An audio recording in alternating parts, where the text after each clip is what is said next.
I work with UNDP Strategic Innovation Unit. I have been co-leading the Sandbox for the past year. I'm very happy to be here with you all today alongside my colleagues, Federica and Zazie, who will introduce themselves as we go. This is our first session of the year, so I would say it's an auspicious event. If you're feeling good, put a thumbs up. So if you've been here before, you know what we do at the Sandbox, but those of you that have not been here, UNDP has set up a MEL Sandbox to nurture and learn from new ways of doing monitoring and evaluation that are coherent with the complex nature of the challenges facing the world today. And in the Sandbox, we prioritize action and practical insights from the front lines about how to do this, rather than abstract theory and general principles, though these are important too. In this connection at the Sandbox, we seek to explore how M&E needs to be different when we work on complex problems in uncertain and rapidly changing contexts. So we convene a series of participatory sessions as part of the M&E Sandbox. And in each session, we collectively explore a theme in depth, inviting practitioners to speak about their experience testing new ways of doing MEL that helps them navigate complexity. And today's topic is no different. We're going to dive into working with complexity from the ground up. And so I will hand over to Zazie to introduce the topic and our speakers for today. Welcome, everyone. Hello, everyone. And yes, welcome to this first of the year Sandbox event.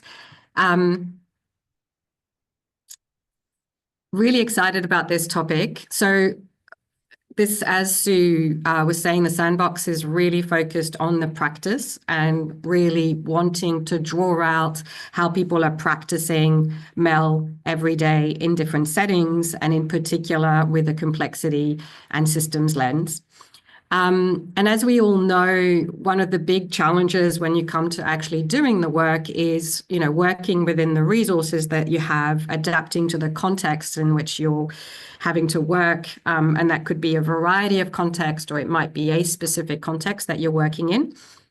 And also, as we're doing this work, I think there's a real recognition that MEL itself is an intervention, right? So what is the power of MEL in helping us to better engage with systems and complexity, but also what are the effects that we might not have very deliberately, or that we might want to have deliberately? And so these are questions that the presenters that we're going to hear from today are also holding in different ways.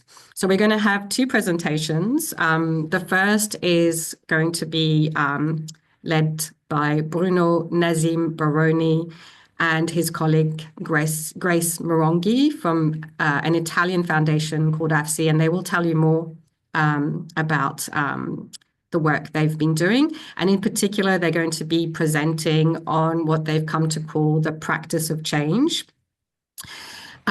which they've developed to work with complexity from the ground up. So actually really looking at the opportunity that projects, and quite small projects often offer in terms of working with complexity.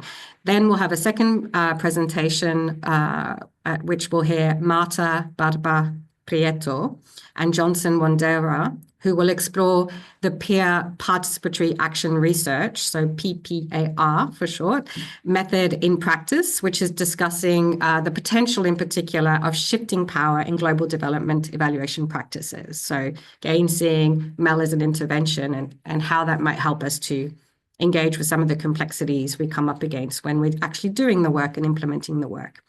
So as the presenters share their presentation and their experience, you're, of course, as always, free to engage on the chat and certainly share comments, thoughts, and reflections.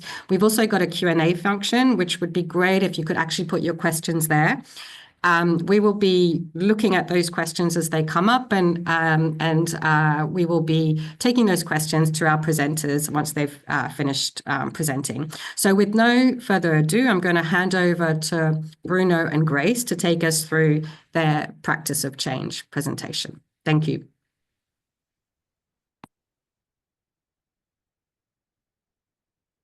Thank you, everyone. My name is Bruno Baroni, and I work at AVSI Foundation. It's an Italian foundation working in 30 countries. And my role is the MEL manager at the regional level for East Africa, comprising 7 countries. And I'm also an advisor to the headquarters. So today I will talk about what we came to call the practice of change. And let's start with this. Once upon a time, there was a project, Logframe, that looked down on a very significant change, and namely the adoption of a plow by thousands of farmers in rural South Sudan, and who agreed after some negotiations to have their cattle trained to open up the field that they were cultivating. And as a result, they almost quadrupled their production in little more than a year, with a little less than $500,000. And yet it was regarded as a failure, because the main indicator for this project, it was supposed to be the earning generated by this activity. Now, rural South Sudan is possibly the worst place to use maybe this indicator to really have an understanding of a project of this kind. But also it was really the wrong moment to use this indicator, because as you can see, it was a moment of very high inflation, and the currency was losing value every week. And you can see the picture of $100 in local currency. We didn't like to deal with and pay with that, but neither did the farmers who knew that the value of such money would lose very rapidly value. So what's the problem here? And I guess this is not a new problem. Basically, we say theory of change, but then what we end up often is just some expectation, which on the field, because maybe on paper it looks good, but on the field do limit our ability to think and observe change. How do we start to deal with this problem? In our experience, it's basically by integrated unexpected results in the traditional framework. In practice, what it means is that for a change, you start focusing on change first, and by asking questions like simple question: what happened? What changed? What surprised you? And only afterwards you speak about project results, including, of course, unexpected ones. And then, very simply, you turn this insight into questions and on unexpected changes, and you add them to your end-line survey, and of course, you report on it. What we learn by doing so, that positive unexpected results are more common than what usually assumed, that also unexpected results transcend sectors, enabling us to see beyond the siloed approach. Finally, it is important to report on the measurements of those unexpected changes, because this helps a lot in changing the conversation with donors. Now, if I were to tell the true story, I should speak also about myself. When joining AVSI in South Sudan, I was really inspired by the work of Michael Patton on developmental evaluation. So for me, it was very key to be able to speak to the project staff and help them learn from the work of an evaluation that I was conducting. Yet, prior to this project, I dealt with another one, and on education, and where I collected a lot of data, even comparison groups and all this. But then I realized that even just explaining a simple population pyramid chart, it was really a problem. That I realized that one can go so far with graphs, and that it was time to have a conversation with the staff. In fact, basically, we say that we want to inform action, but often we refrain from being in the action. What I mean by that is that once you start engaging project field staff, then you can really understand what they want to know, and that changes a lot. First, in practice, it means to ask personal question: what is the most significant change in your view? And then, because sometimes it does happen, if you hear that you understand that the project didn't go according to plan, then pause and maybe ask the question, what have you learned that made you adapt the project? Because what we learned is that, first of all, of course, oh, sorry, I forgot to say that, to be honest, I was one of the person who was regarding that project of agriculture as a failure, in a sense, because it was meant to target farmers that were already using the plow, and they didn't go according to the plan. So, but once I start talking with the project manager and listening very carefully, she convinced me that, in fact, a similar project had already been implemented in the area, but because they didn't target the wider population, they missed to create such a strong change that would be sustainable. So it was really a game changer. I questioned my assumptions. And in conversation with the actors, the people really participating to the change. And that really shifted my perspective. And that is when I was able to see these unexpected positive changes that really were happening. So this is the other thing that we learned, that we really need to have an open mindset and curiosity. That's really important for learning. But and more in general, I would say that once we start to take seriously project adaptation, so the fact that people can learn and adapt their project as they go through the implementation phase, then the straitjacket of the theory of change, of a project approach kind of start to loosen. So this is basically what we came to call practice of change. It was very much a result of the teaching style, I would say, of my professor Judith Tendler, and that really asked always this question, what surprised you, was really engaging us. And just to put it simply, basically, the underlying principle of all it is that to discussing change requires engaging with those involved in it and ultimately becoming part of the process.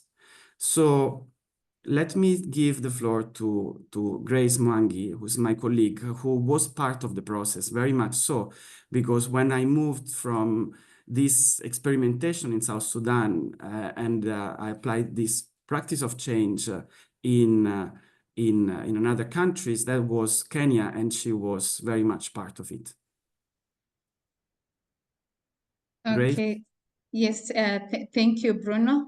Thank you for the presentation. So mine is just to give also the practice of change, how we were able to have this also done in our project. And I think I have to agree to Bruno when he introduced this. I think for us, it was, even from the project staff, was a real mind change in terms of looking at evaluation or looking at the change of the project in a different way.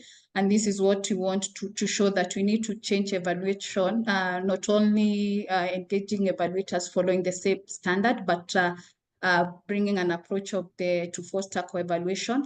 So how did we learn, what did we learn in Kenya after using this practice? That is that leveraging on the knowledge of the project staff, it helped us to measure accurately the expected results, where the project staff were able to explain to the evaluator in terms of how to frame questions, so that the farmers were able to report not only on the milk production sold to the milk union, but also what was consumed at home or given free or consumed by the calves. And this also helped us to gather more results in terms of what the project was contributing, in the sense that the milk production was estimated at 9.3 and not what was initially mentioned at 7.4. The other thing that this practice also helps us is that internal knowledge also enhances evaluation, because here project staff are more familiar with ground realities. And so they are able also to guide external evaluators on how to frame questions. An example is evident from what we have highlighted above on what we are able to gather by engaging the field staff. this is also something that is appreciated more by the donors, because flexible meals also help to have concrete evaluations, examples. And this was also evident because even for the project that we are presenting, this is something that was also appreciated by the donor. The donor is ICE, and really appreciate this practice because you are able to give more results or show how the impact of the project that could not have been generated by just doing the basic evaluation of a project. And then also involving other actors in a flexible meal also change starts to speed up, because you also help the staff to change their mindset in terms of how they look at the evaluation, but they support also the evaluators in terms of looking more towards gathering more information in the evaluations. So that is the example that you got to learn evidence from doing the practice of change in Kenya. So back to you, Bruno. Thank you, Grace. So let's move to the last step, the adoption at in the headquarters. This is a work in progress, of course. But still, I think we can suggest a few recommendations. And this is really to be bold, to be unapologetic about using participatory processes, because that is how local knowledge, which is knowledge, is captured. And rest assured that the best method is the triangulations of methods. That's maybe one of the few things that most people agree with. So don't be shy about that. Also, don't be shy about bringing to the forefront participant perspective on effectiveness and meaningful change. I mean, let's make full of use of decades of talking about accountability to affected population, right? Through this experience that is, as I said, is a work in progress, a few things kind of are important to underline, that this concrete positive example from the ground up really are useful to help people embrace maybe something that is regarded as a new approach. And also it's important to say that sometimes we forget, we think that what is ethical maybe is not effective or as effective as other things. That's not true. Actually, it's true the opposite. These things often go together. And so I'm not afraid to say that the practice of change made donors happy, and that's also an important result, right? Finally, basically, it's this way of nurturing a discussion at the headquarters that is very important, that is even open to the revised concept and interpretation, to stretch the meaning of something like adaptation and accountability, and really to do this together based on example of innovation, especially those happening within. We call it, that's the department actually, how it's called at AVSI, it's called learning and sharing. All right, so if I can highlight three things on that really kind of mark a bit this approach, I would say that they offer a bit of a different view first on projects, that you can really start from projects to go beyond projects, that projects still provide a useful platform, especially to engage people at the grassroots level, but also to experiment, right? And it works, working on project is productive, especially when you recognize a few things, and that every project is marked by unique circumstances, that project implementation does not follow a blueprint, and that what is possible can be very different from what is likely. That's called possibilism. And one of the main authors that struck me and informed my view, it's Albert Ishman, the professor of my professor, and who had very interesting ideas on how to look at projects. Second, a different view maybe we have on organizational growth. And here, important as it is to have a vision of your ultimate goal, say even the adoption of a thinking approach, system thinking approach, it is very much important as well to think about what is the next step that is best suited for your team to climb the ladder of leading to addressing complexity. So basically, this is an argument that we think is that it's important to think revolutionary but then acting most often it's evolutionary. We start from what we do and we start to look at it in a different way, and then we are able to actually evolve. Final thing, it is maybe a different view on learning, and this is really that the idea that learning by doing is really central to learning, as simple as that. And in fact, if I had to mention an enabling factor that made it possible for AVSI to embrace the practice of change, maybe it is really just a bit of a attitude fitted for learning by doing approach rather than grand plans. And so the thing is that I was sure that we are focusing enough attention to not only to learning from others as best practices, but also reflecting on our own thinking and doing. And let me be clear about this. This is not an argument to just look at our belly. It is, but rather it is how to reinterpret what we see based on what we do. I give you an example. What struck me a lot when I was at graduate school was that, and this was a moment where I was reading a lot about other people's work, is that professor kept asking me, so how do you now think? How did you revise what you think and what you do? So there was always this attention on refining my own thinking, my own doing. So I would say I could leave it here, but if I have another minute, maybe one of the issues that I think we should be honest and talk about the problem with the project approach is that basically we are really kind of stuck. We look at this the project cycle, and we think that there is a step one. Usually it's make the initial assessments, right? But in a circle, there is not step one, nor step zero. And what we miss is really that we should always build on what we have done before. And not only by what is done by the others, but also what is being done by us. And it is a bit of an irony, but if we took seriously following the circle of the project cycle, we will not end up in the same place as we sometimes have the feeling that we are doing. Instead, we will have evolved following a spiral pathway. So let's break the mold.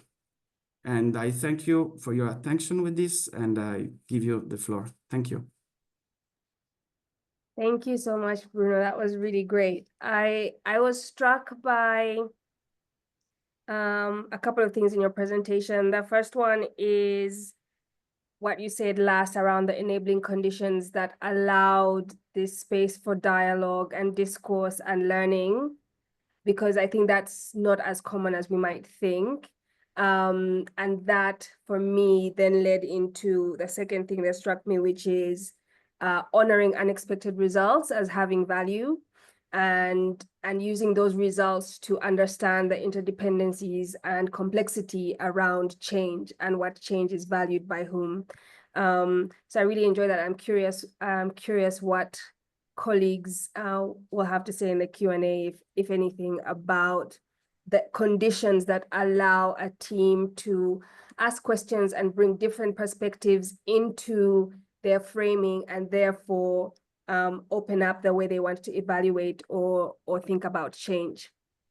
So thank you to Bruno and Grace for that. That was really great.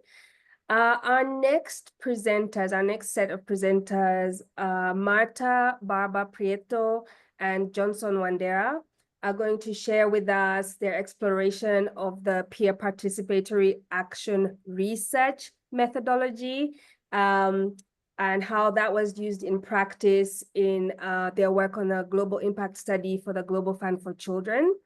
Welcome, Marta and Johnson. You have the floor. Thank you so much, Sue. Okay, is that screen sharing? Yes, we can see your screen, Marta. Perfect. Thank you, Federica. Great. Thank you so much, Sue. So just to quickly introduce ourselves, Johnson is here, a child safeguarding officer at Haki Centre, a human rights NGO in Kenya. And I'm Marta. I'm a senior research manager at Ecorys, an international social research consultancy. So as Sue has just mentioned, Johnson and I are going to speak about peer participatory action research, PPAR in practice, and kind of explore the potential that it has to shift power in global development evaluation practices more broadly. So we will draw on the case of the Global Impact Study, which we were both a part of as part of a wider team, which I'll explain shortly, and that we recently completed for the Global Fund for Children, GFC. So as you can see, there are a lot of acronyms on this slide, but hopefully these are the only three that you need to keep in mind. So we've decided to structure our presentation around two key guiding questions that we asked ourselves when we were doing the study and that we thought would be interesting to share with all of you today. So the first one is really just about challenging kind of the extent to which research can really be both designed and implemented in a way that is participatory and actually shifts power. So I will speak to this question from a researcher perspective, and as mentioned, draw on the Global Impact Study and how we approached PPAR in practice and kind of what were some of the key enablers and barriers that we found. And then for the second question, Johnson will speak to the other side of the coin. So from, as a practitioner himself, how did he experience participating in PPAR, and was it even valuable? Again, drawing on the Global Impact Study. So starting with the first question, just to give you a very high-level overview of what this Global Impact Study is and what it was intending to explore.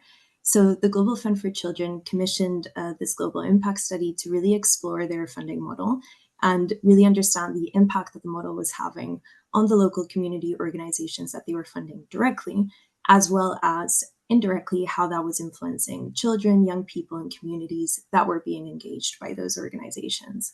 So this is really the framework that we were working with. What did we then actually set up as a study to explore those two key aims? So this slide really summarizes the 4 different phases that made up the study.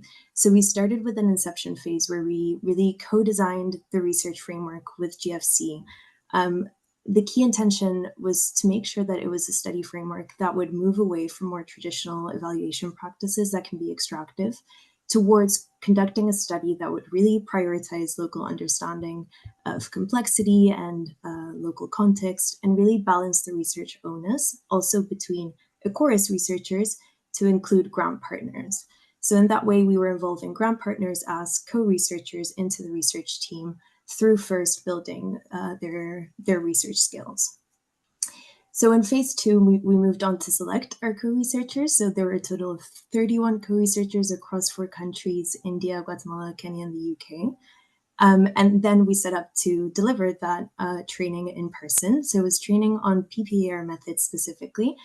It was theory, but also practice-based. But the key opportunity here was that this was a chance to co-develop and co-design the data collection tools that would then be used in phase 3 in the data collection, and of course feed into phase 4, the analysis and reporting. So just to give you a quick glimpse of everyone who was involved in the Global Impact Study. So these photos were taken in each of the workshops that were conducted, and it shows you the 37 co-researchers that were involved all throughout. Of course, only 2 of us, Johnson and myself, could speak today, but we have also a lot of co-researchers and representatives from Global Fund for Children as well in the audience. So if you have any questions for them directly, do message on the chat or in the Q&A.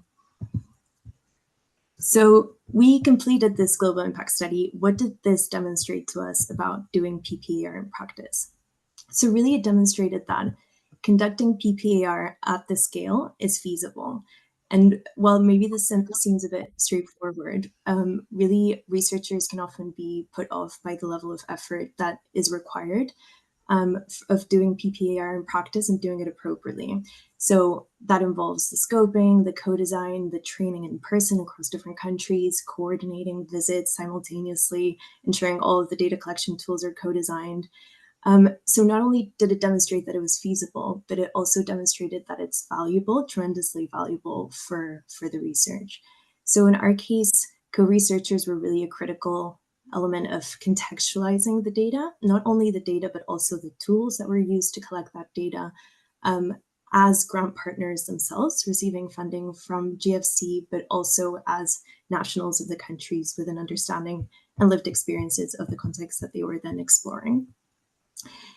It also encouraged, of course, a better ability to navigate on the ground complexities, which all really just ended up enabling us to be able to develop these stories of change that were really nuanced and really captured and reflected the ecosystem of factors within which the changes that we were exploring was taking place. We also saw that it was valuable for partners, but Johnson will speak to this in his section as a partner himself. So just to finish off, what were some of the key factors that we think enabled PPAR to be implemented successfully? So really for us, it bottomed down to these key 4 factors that came into play and really came in our favor. The first one is really understanding how much client interest or appetite is there to even commission research that is participatory. Commission it, but also ensure that it's at the center of the request and at the center of the sort of requirements that are made at the beginning. So really for us, we were really lucky because the Global Fund for Children from the outset was really keen in making sure that PPAR was really the backbone of the research that we were designing. And so they supported us to prioritize looking at change over pre-identified success measures or indicators, supported us to develop complex stories over defining generalized findings. However, no matter how interested a client is, it is true that they often nevertheless need to have quantifiable or generalizable findings that they need to then either share externally or share with funders. The second point is, okay, maybe a client is interested in commissioning this sort of research. Are they then committed to investing the necessary resources that requires? So again, for us, GFC really understood the level of effort that PPAR required. And so they were really understanding and supportive of us prioritizing, taking just the time to even just collaborate with partners, being available to support, building rapport also in person.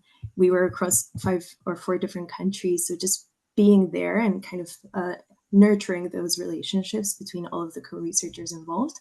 And again, in general, just being very flexible with timelines and deliverables potentially changing throughout the research cycle. But of course, there is always a compromise of how much flexibility is really feasible within a limited budget or a limited timeline. The third point is the client may be on board, but then is the researcher team actually aligned with the PPAR approach? Are they actually creating an environment or a space where all co-researchers do actually feel they can contribute and participate meaningfully? So for us, this was really important, and this is why the inception phase also took particularly long. We really wanted to make sure that our framework really set up a space and a structure where co-researchers felt that they had ownership. And then, of course, in practice, in the day-to-day, certain tools also helped ensure that, especially because we were mainly online except for the workshops. So using participatory tools, but also speaking the same language as co-researchers where possible also helped create that space. But of course, because PPAR does rely on personal relationships and personal dynamics that are created, any team changes that do occur can actually challenge that research process. And then finally, what is the partner engaged as a co-researcher? What is their relationship with the client, and how keen are they to be involved? So again, we are very lucky with GFC because their funding model relies or is based on trust-based relationships with partners. So when we came into the equation with the study, partners were already very used to having clear and open communication channels with GFC, expressing discomfort or disagreement, and kind of just being used to participating in these sorts of design spaces. So they immediately trusted our process and our proposition, which was really just helpful in making everything much smoother.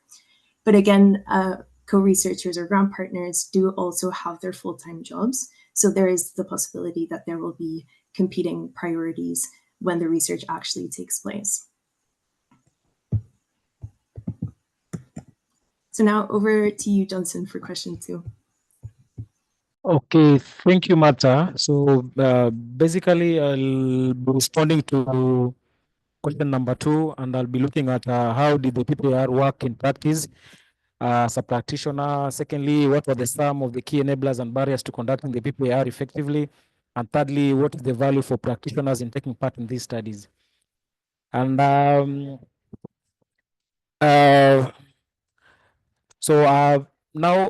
PPR itself, it's a peer approach initiative, means that it's a peer-driven research. And what made it as in what made it work? It was peer-driven, and there were engagement throughout the process. Both the co-researchers and the research participants took part in the initial processes, like designing of the data collection tools. There are times where, if I can remember, we even interpreted the tools in a language that they could understand, that is Swahili in our context. And another thing was the PPR gave a platform to both the researchers and the participants to reflect as they refine the approach to in order to make sure that we maximize the data that we are going to collect. And also it was a learning process. Both the interviewer and the interviewer were able to learn during the entire process. And then what were some of the key enablers and barriers to conducting the PPR effectively? So as Marta has mentioned, we were taken through a training. The whole entire researcher team were taken through a training in the respective countries that they were in. As for my sake, I was in Kenya. So we were taken through a training for 5 days, where we were basically taught on first the fundamentals of research, and secondly, basically on the PPR, how it works, how we're supposed to do, and we even went through the research tools, and we even simulated some of the questions, which made it very easy and very possible for us to understand and to grasp whatever we were supposed to do. Another thing, as peers, we were understanding the local context in terms of the cultural and the geographical position of the research partners, which made it easy for us to conduct the research, because it was even we tailor-made some of the questions in to fit the actual context on the ground. And even the research was even interactive in a way. There were some activities that we were conducting. They were called creation reflect activities, whereby as we are administering the questionnaire, the interview, the participants were able to enjoy at the same time. There were some cases of sharing poems. There were some cases of drawing, telling a story, trying to remember memories of where they were pre-GFC funding and where they are currently as a result of the GFC funding. And what was some of the barriers? The information bias, kinda, because some of the respondents, especially the key partner staff, were selective in sharing the information. Another thing was also the interview selection. It was a challenge because some of the partners that were selected to be researched on were people or organizations who were funded long time ago by GFC. And we found that most of the staff that left the organization. So we were relying majorly on the key partner staff and the beneficiaries who were able to tell us the story of change, how GFC impacted their lives. Lastly, to the last question, and what was the value for participating in the research, or why should we adopt PPR? Number one is there is enhanced data and relevance. This is made possible because the researchers understood exactly the local context of the research partners, which made it very easy for the two parties, the researchers and the respondents to be able to adapt real-time information and feedback to enhance more accurate and relevant data collection. There's also high trust and reduced response bias, because for us, to them, we were peers, and they could have they were ready to open up to us, because they didn't feel like they were being probed or interrogated. And as we are also conduct the research, we are also like trying to share what we do as an organization. It was really helped us to reduce the response bias, and also empowerment and capacity building. As we are conducting the research, both the researcher and the participant were able to learn and even gain some skills as far as their work is concerned. And also there was increased ownership and sustainability, because the communities, especially before we went to the actual research work, we had some series of meetings with the selected partners to be who were selected to undergo the process. So it really helped us to have that sense of ownership, and also the sustainability part of it. And also the research ensure that everyone was included. As Marta said earlier, we had different categories. Even the community and the young people were able to like share the experiences, share their story, what impact as GFC funding had on their lives. And lastly, what were some of the aspirated outcomes from participating in the research? There were we created some connections. As a researcher, I work for an organization, but again, as I was doing my work, I was able to connect and create some connections, and also we were able to learn from the process. What other organizations do? What are some of the key lessons that we can take from them? What are some of the things that we can adapt? And lastly, there are collaborations. We even we had some discussions whereby some organizations even wanted to come up with consortium in a way that they could look to at the strengths of each organization and be able to match the two, so that we can be able to effect whatever we do in our community. Thank you, and back to you, Marta. Thank you, Johnson. So just to quickly finish up and say thank you to all of you also who've made it this far. So these are just a list of questions that we thought were interesting. We probably won't have time to actually discuss all of them or any of them, but just to only flag that the Global Impact Study report hasn't been published yet. It's expected to be published very soon in April or May, so do stay tuned to that. And if you do have any questions or want to discuss the questions that we've suggested as well, please do feel free to either email Johnson, myself, or anyone else in our 37-wide co-researcher team. Thank you. Amazing. Thank you very much, Marta and Johnson. So now we've got about 30 minutes to have a bit of a discussion. Before we get into that, one of the things that I thought was really great to hear and really struck me, just because I think it's such a core part of the work, is how much time it takes to set up these types of processes, and how much capacity building and exchanges and learning need to happen to build the trust to actually do this kind of work and really draw out those values that you took us through, Johnson, which I was just at another conference recently where, you know, I'm sure you would have heard this, that really the work works at the pace of trust, right? So it's every kind of link you're able to create and to set up that trust, which is critical to the work. We've got some really great questions coming in, and please continue to share those. So maybe what we might do is start getting into those questions, unless Sue, you wanted to start with a more general question.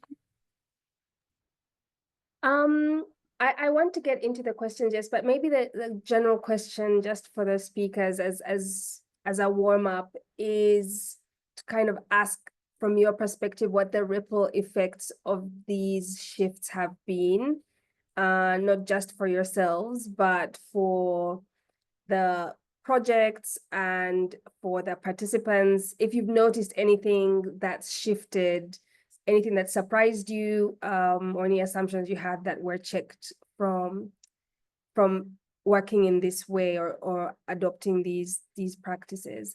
I'd love to hear. Maybe we can start with Grace and Bruno. Will I go first, Bruno? Maybe I can go first, maybe also from a personal experience, because I think one of the things that happened when, as I said before, when Bruno introduced this idea of trying to evaluate on the project, I think sometimes the shock is what if you identify something that you expected to have been achieved, but doing the participatory approach or engaging the staff, you gather more negative result rather than even the positive result. And I think to my surprise, I think this was better, because I think we were able to get even to gather more unexpected results from the project that would not have probably gathered if we had if we just only looked at evaluating the project impact by just looking at the indicators at the log frame.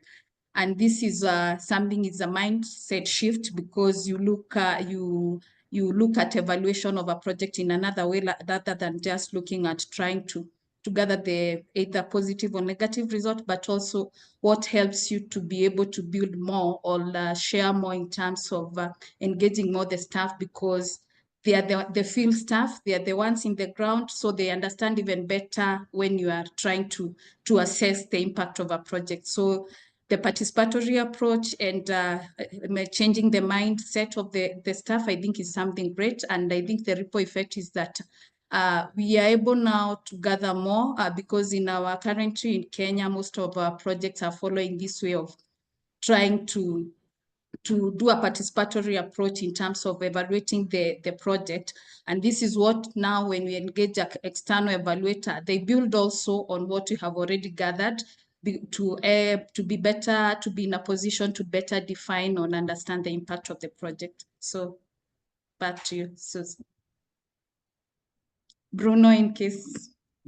Yeah, I could add something if it's fine. No, first, I absolutely agree with Grace. Even for me, one of the most important, what I would highlight as a ripple effect or something very meaningful that has changed is really to position the field staff as a source of knowledge. And we might think that this is given for granted, but honestly, I saw some pushback on this. Often people are even saying, but yeah, the field, your staff will certainly talk well about your project. And it became apparent once people got to understand better the type of discussion we were having, that it was open-ended discussion, that it wasn't about just confirming or looking at the progress of certain indicators, but rather understanding what really changed, happened, and what was most significant for them. Then people understood, okay, there is no reason to cheat on a question that is so much personal in a sense. And this has changed really the way people in the organization now they talk much more with field staff. In particular, let me stress, field staff is really field staff, the people that are really on the ground, and the idea that they have knowledge that is waiting there to be read and that it to be shared and to be leveraged, that it wasn't something that it was given for granted. And the other thing that maybe I could say is that it also impressed other people who usually are more like thinking for their own work. It's more about fundings, budgeting, and this kind of stuff. They actually did understand that it was a good way to get fast some information. Maybe not the whole precise of what happened, but the basic of it. And this kind of made me think, okay, they're really understanding that the triangulation of methods, it works. Even people that actually don't work as evaluators, right? And that is also a sort of mind shift, shift in a mindset. And it's important not only from us, leading project, but also people who are doing other work like financial and more administrative work. If these things, when they start to adopt these themselves as well, then I think really we had an effect that goes beyond just the single project. Thank you. And Marta and Johnson, would you like to add? Maybe I can speak from the researcher perspective, and Johnson, you can say, although you've already mentioned some of the key ripple effects already seen from both your end and also other co-researchers, but maybe just more speaking from a researcher perspective, and also from a perspective of a researcher who also typically works on more traditional sorts of research studies.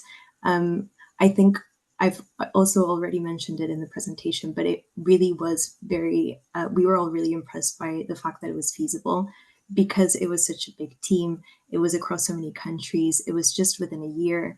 We really weren't really sure whether something of this scale and could be coordinated and could actually lead to valuable research and data being collected. So I think this really changes our view for future. And I think it also helps us make a case to clients who maybe don't consider research PPAR to be a method that they're interested in from the outset.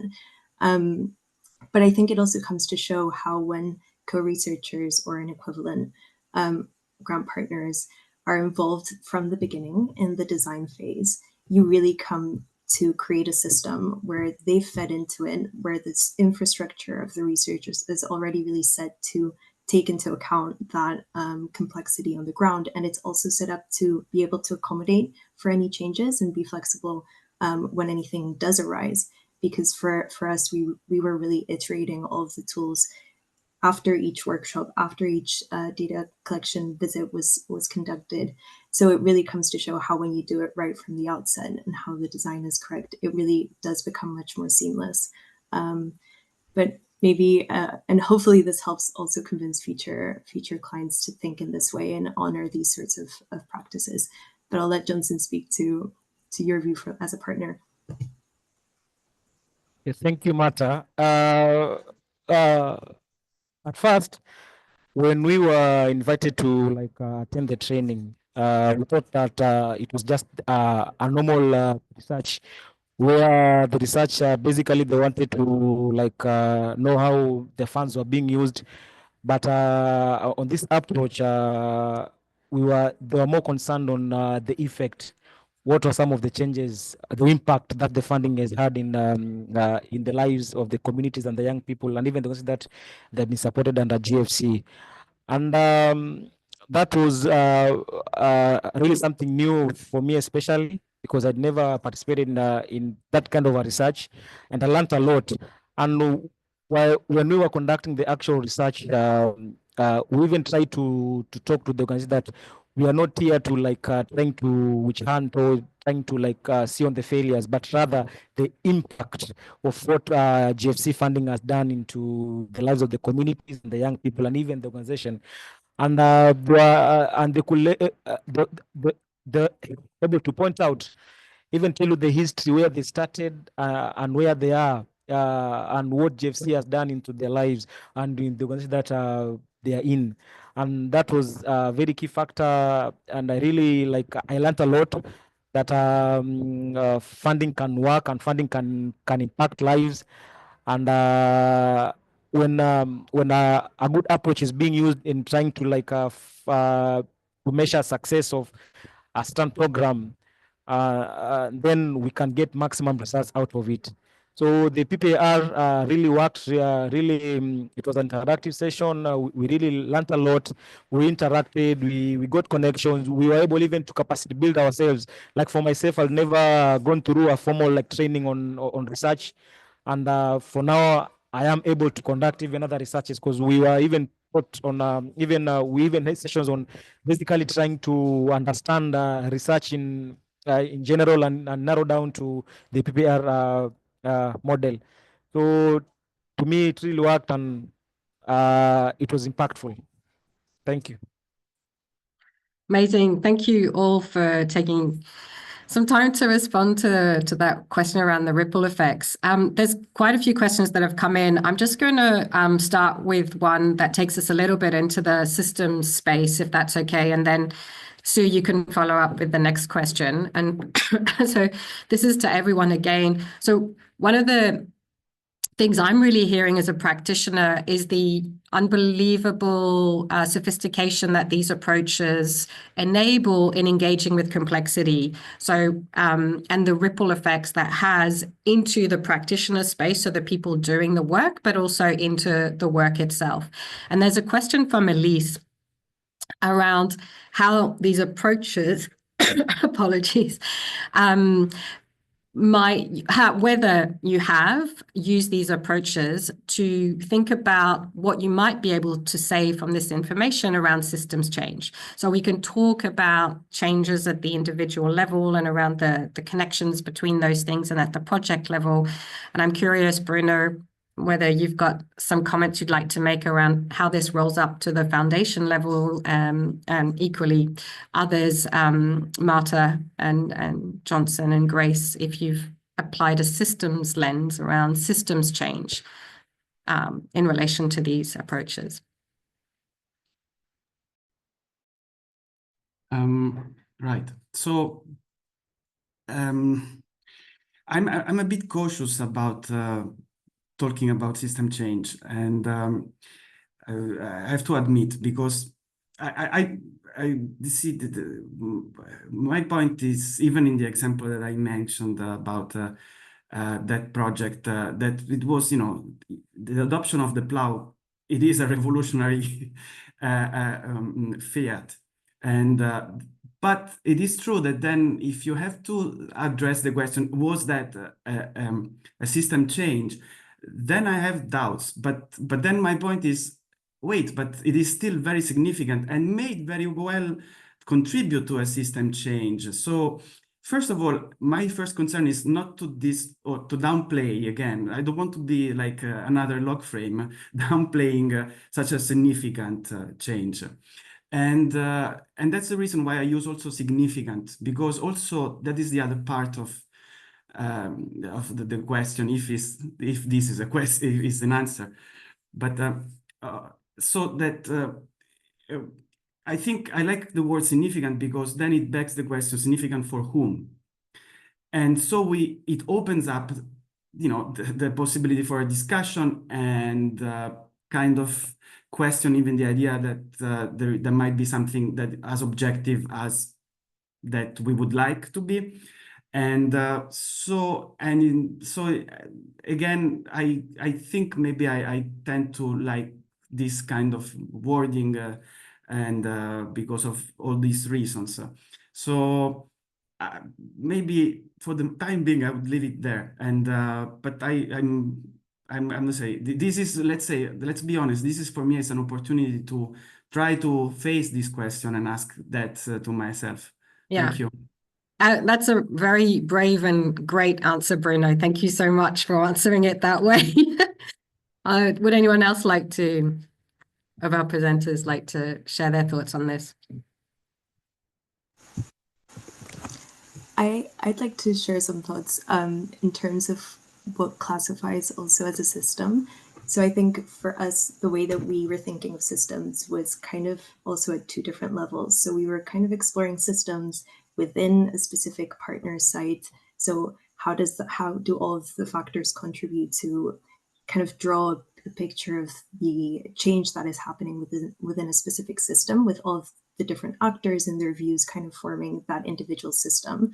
But then also thinking of systems change as a wider kind of thought of how do all of these individual system changes come into play as a wider narrative, and kind of what does that showcase of how a funding model can impact systems. So I think the way that we also thought about looking at those systems was also through most significant change, which is identified by the interviewees themselves. So we're not kind of coming with predefined ideas of what those systems are, or which are the factors or changes that are the most significant within that complexity of an environment. But kind of that comes through the data collection and speaking to the relevant actors. And then having peer researchers deliver that also kind of brings that proximity of understanding of the underlying systems or factors that maybe don't come through in a conversation or don't come through in a drawing or videos. We also had different ways of collecting that data to kind of be able to show and to allow interviews to be able to express it also in different ways. But it is indeed a very difficult. I would also be cautious in terms of how it is defined, and it really depends on the specific, I think, research that you're conducting.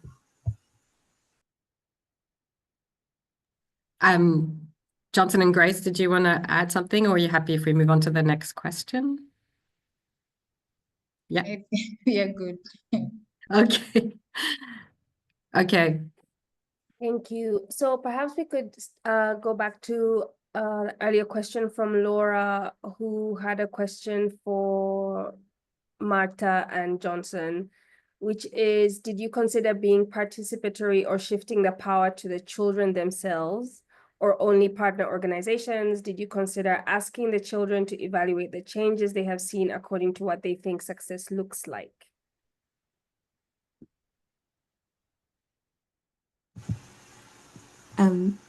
I can start with this. In terms of the first question, if we considered to kind of shift it entirely to children, I think this wasn't part of the thinking when we were designing it, simply because of how children also when you're working with underage, there are also a lot of complications. They have their individual lives, and how do you take them out of that to participate in a research, doing that ethically?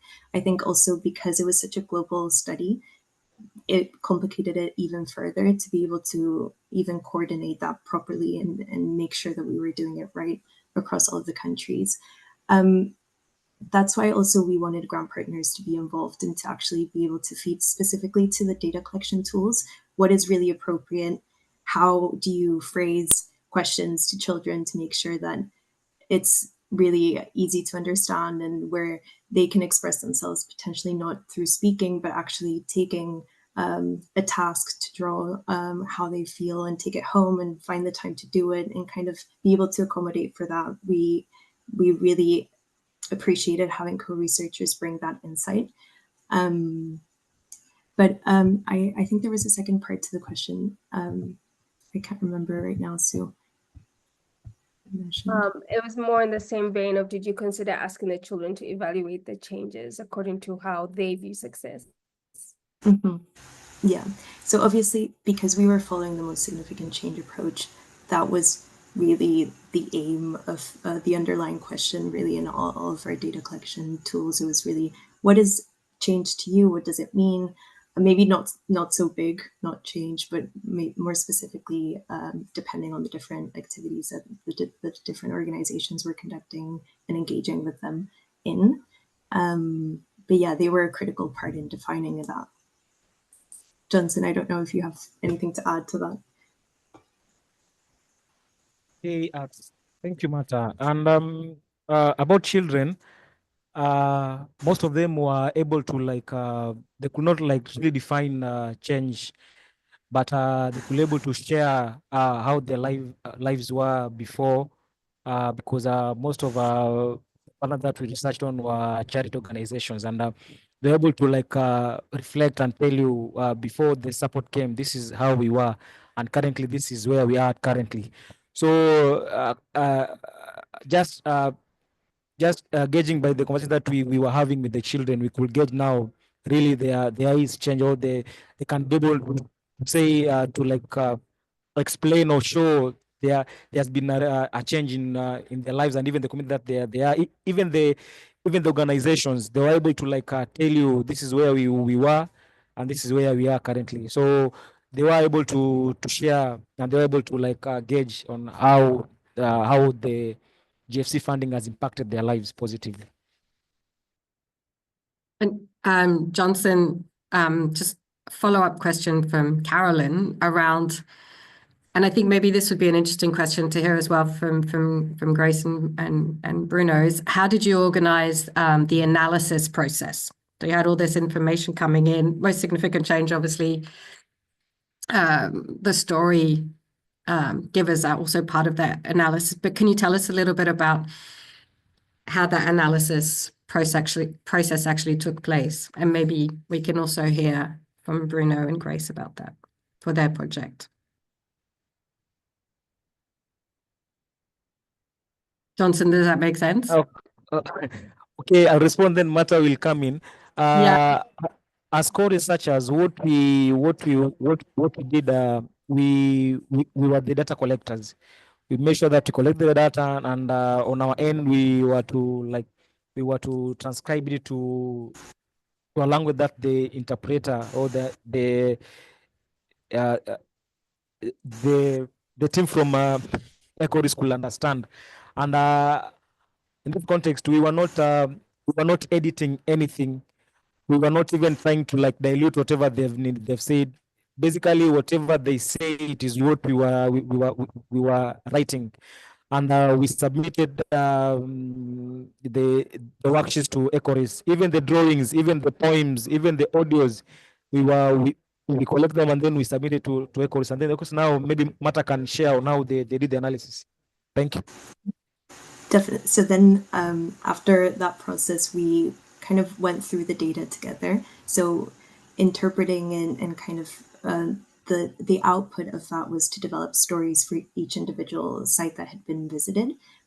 So we kind of developed a story that brought together that change, that reflected the different views that were coming out from the different stakeholders. And then we held a series also of validation sessions with all of the co-researchers for each individual site that informed that output, that story of change.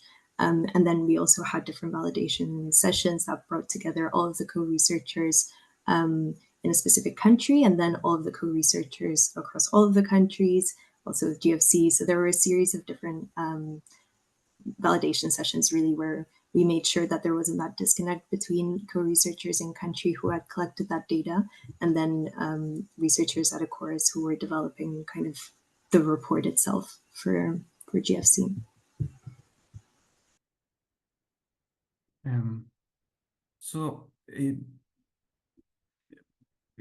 Our practice of change, we applied that to different projects in different settings, and it has always changed a bit let's say the methodology, but at the core it's really focus group discussions, and then later on some interviews that goes deeper with some people that maybe during the focus group discussion, kind of emerged as somebody that can shed lights on a broader dynamics. Usually, we start from the latest, if I can say that it was for a project in Goma. We started first with meeting the project staff to get also a little bit of sense of certain things we needed to know about the project. And then we, as I said, we forget about the project, and then we started to engage the project participants. We started this last time from the parents, because this was a project of vocational training for youth. And so we started from the project again to get a bit more of understanding the surrounding. And then finally with the youth in this case, so direct participants of the projects. Maybe one thing that as I said, the technique is very simple. It's basically to turn these insights into questions, and then to add it to the end line and trying to get some evidence and document and measure even. But basically we ask if what's something that occurred to somebody, to what extent occurred to all the beneficiaries, and then with that we put a figure on this. So my point, maybe I want to stress that on top of the first part that comes on data collection is developing the tool or asking the right question. Let's put it simply. And so I want to take this just to say that asking this technique or approach, the most significant changes, it was something interesting to me. But the reason why I really adopted very much is it's not just because it convinced me on a theoretical basis, but I basically understood that if we to talk to people, even starting with staff, but even beneficiaries, it's very difficult for them to forget about the project. Unfortunately, we are stuck with this straitjacket. So the best way to make them forget about the project is to ask a personal question, as personal as possible, And so what is the most significant change to you? That works pretty well. And this also, it helps in building that trust. You made me think about your comments. You said before that trust is really what moves something. So it is sometimes, project staff, but even participants are, they see somebody coming from outside asking questions, and they ask themselves, why is this person asking questions, etc. And you need to have an answer for them. And when you try to really make the case, and you have to do it by wording, by what you say, but also what you do, it's when you convince them that you are there because you want to hear their story, that you are really interested in knowing their reflections, their take, their experience, then that trust starts to build up a lot. So, this not, I would say, I emphasize, it's not just an approach, it's really maybe a sort of philosophy of how human beings act and when they trust somebody and when they build a conversation. Last thing maybe I want to say is that then it's important to pay attention to what they say, because then it's when the change begins with the people who are listening, because we have to also understand this. We are part of this change. Once we get in, then we start to hear things. And if we listen carefully, we are already entering in a sort of symbiosis with what we are trying to understand. And therefore, basically by default, even without understanding it, then we are part of such change. And I think this is what gives then an entitlement to speak about what change happened. Thank you. Thank you, Maybe Bruno. Stasi, to add also on what Bruno has said, apart from the processes that we have he has shared in terms of how we gather the information and to the level that it's analyzed. I think the other thing that is on that is the fact that whatever is gathered help us to design questions that can also be used by the evaluator. So this process also does not contradict the works of the external evaluator, but supports them better to understand how to frame their questions to the beneficiaries or to the people that are engaged in the evaluation exercise. And I think it was evident from what we presented on how our action was able to help us gather more information in terms of the impact of the projects. So thank you. Thank you both. We are at time, and we had two more questions, one from Ivan and one from Kuti Elizabeth, which I will pass on to the speakers to respond to directly and try to put you all in touch. Thank you everyone for spending this hour and something with us. We, as always, will put together a blog that summarizes this discussion, that has the presentations and the recording of this call, and circulate that in the next week. In the meantime, if you have any questions, please connect with us via the community on LinkedIn or via email. We're always happy to put you in touch with the speakers or with anyone else that you might be interested in getting connected with. Thank you to our speakers for sharing your experiences today, and we look forward to seeing you at the next Sandbox. Have a good day, everyone.